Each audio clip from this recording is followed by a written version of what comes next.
महीने भर तक विष्णुदेव सरकार के खिलाफ आंदोलन, नियमितीकरण सहित 10 सूत्री मांग, सरकार का सख्त रवैया, 25 एनएचएम कर्मचारी बर्खास्त, फिर सरकार का आश्वासन और काम पर लौट गए एनएचएम कर्मी। लेकिन सरकार ने बर्खास्त कर्मियों को ना तो बहाल किया, ना ही मांगों पर ध्यान दिया, ना ही 2 माह का वेतन उन्हें मिल पाया।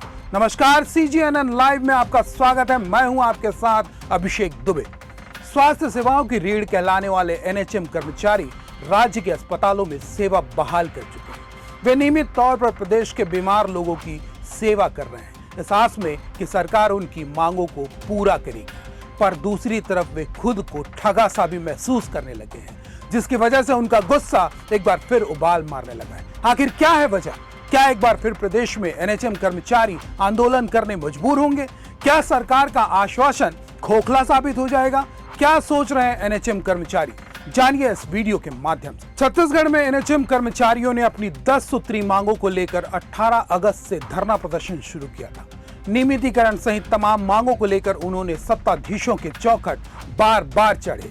कलेक्टर से लेकर स्वास्थ्य मंत्री और मुख्यमंत्री तक अपनी बातों को पहुंचाने का प्रयास किया।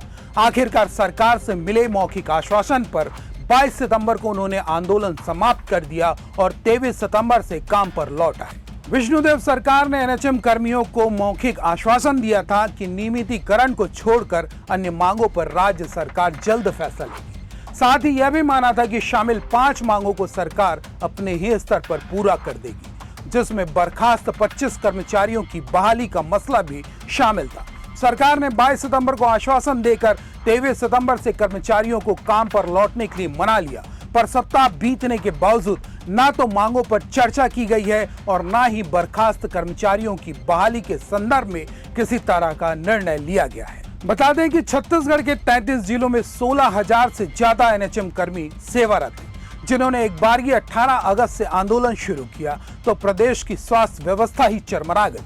प्राथमिक और सामुदायिक स्वास्थ्य केंद्रों में ताले लटक गए। एनएचएम कर्मी नुक्कड़ नाटक के जरिए अपनी व्यथा सड़कों पर लाने लगे।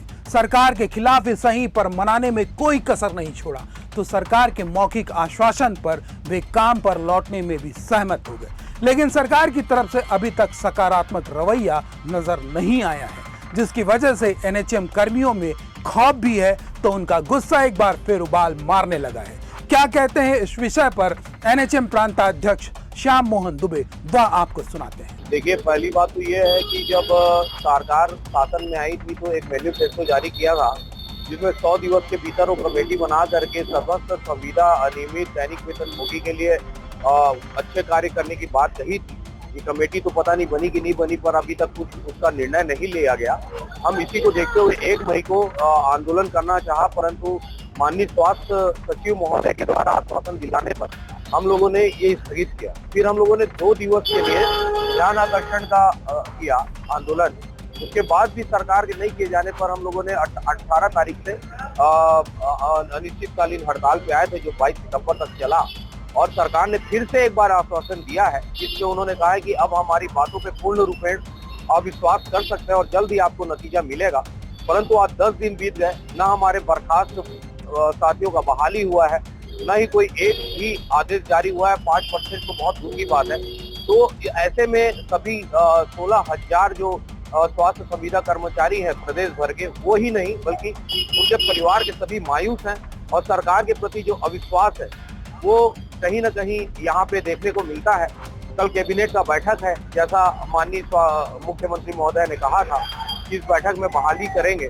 तो मैं चाहता हूँ कि माननीय मुख्यमंत्री महोदय बहाली करने के साथ 5 मांगों का आदेश भी जल्द से जल्द निकाले और 16,000 परिवारों में सूचना बांटे, उन्हें भी एरियर्स के साथ 5% जो है उसे भी दिलाने का कर। छत्तीसगढ़ में केवल एनएचएम कर्मचारी ही नहीं हैं जो संविदा पर सेवाएं दे रहे हैं, बल्कि राज्य सरकार के लगभग विभाग संविदा कर्मचारियों के बूते ही चल रहे हैं। पर सरकार समय समय पर उनकी मांगों को पूरा भी कर देती है, जिसमें नियमितीकरण भी शामिल है। हालांकि इन संविदा कर्मियों की नियुक्ति भी राज्य सरकार के नियमों के अधीन होता है, पर एनएचएम कर्मियों के मामले में सरकार की उदासीनता समझ से परे है। इस मामले पर आपका नजरिया क्या है? कमेंट बॉक्स पर बताएं। साथ ही चैनल को लाइक, शेयर और सब्सक्राइब जरूर करें। नमस्कार।